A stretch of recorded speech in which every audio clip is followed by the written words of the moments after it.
আসসালামু আলাইকুম। সাফল্যের সিঁড়িতে প্রথম পা রাখতে চান?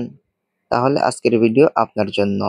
আজকের বিশ্বে এগিয়ে থাকতে হলে আপনাকে জানতে হবে সব। তো চলুন ঝটপট দেখে নিই আজকের দিনের সেরা কিছু গুরুত্বপূর্ণ সাধারণ জ্ঞান প্রশ্ন ও তার উত্তর। নিজেকে যাচাই করুন আজকের এই ভিডিওর মাধ্যমে। আর আজকের কুইজের উত্তর কিন্তু অবশ্যই কমেন্ট বক্সে জানিয়ে যাবেন। তো চলুন শুরু করা যাক আজকের এই চমকপ্রদ ভিডিওটি। Video is start now. FIFA ranking সর্বশেষ রিপোর্ট ২০২৫ অনুসারে বাংলাদেশের অবস্থান কত? ফিফা র্যাঙ্কিংয়ের সর্বশেষ রিপোর্ট ২০২৫ অনুসারে বাংলাদেশের অবস্থান ১৮৩তম। নেপালের কিংবদন্তি পর্বতারোহী কাঞ্চা শেরপা মৃত্যুবরণ করেন কবে? কিংবদন্তি পর্বতারোহী কাঞ্চা শেরপা মৃত্যুবরণ করেন ১৬ই অক্টোবর ২০২৫। বাংলাদেশে আইএমএফ এর মোট কত বিলিয়ন মার্কিন ডলারের ঋণ কর্মসূচি রয়েছে? বাংলাদেশে আইএমএফ এর মোট ৫.৫ বিলিয়ন মার্কিন ডলারের ঋণ কর্মসূচি রয়েছে। আইএমএফ এর এশিয়া ও প্রশান্ত মহাসাগরীয় বিভাগের বর্তমান পরিচালকের নাম কি?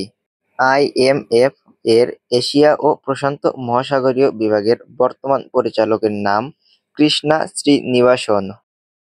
বর্তমানে দেশে প্রতি কতজনের মধ্যে একজন দরিদ্র? বেসরকারি গবেষণা সংস্থা পিপিআরসি এর তথ্যমতে বর্তমানে দেশে প্রতি ৪ জনের মধ্যে একজন দরিদ্র। জুলাই সনদে কতটি রাজনৈতিক দল স্বাক্ষর করে?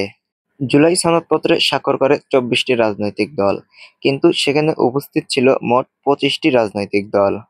ইলিশ মাছ জিআই পণ্য হিসেবে স্বীকৃতি পায় কত সালে? বাংলাদেশের জাতীয় মাছ ইলিশ জিআই পণ্য হিসেবে স্বীকৃতি পায় ২০১৭ সালে। এশীয় উন্নয়ন ব্যাংক এডিবি প্রতিষ্ঠিত হয় কত সালে? এশীয় উন্নয়ন ব্যাংক এডিবি প্রতিষ্ঠিত হয় ১৯৬৬ সালের ২২শে আগস্ট। আইএমএফ এর মতে ২০২৫-২৬ অর্থবছরে বাংলাদেশের গড় মুদ্রাস্ফীতি কত হতে পারে? আইএমএফ এর মতে ২০২৫-২৬ অর্থবছরে বাংলাদেশের গড় মুদ্রাস্ফীতি হতে পারে ৮.৪২%। ব্রহ্মপুত্র নদের চীনা নাম কি? ব্রহ্মপুত্র নদের চীনা নাম হল ইয়াংলু সাংপো। আজকের কুইজ। বাংলাদেশের জনসংখ্যা বিষয়ক জাতীয় প্রতিষ্ঠান এনআইপিওআরটি কত সালে গঠিত হয়? ভিডিওটি কেমন লাগলো অবশ্যই কমেন্ট করে জানাবেন। ভালো লাগলে লাইক, কমেন্ট আর শেয়ার করতে ভুলবেন না।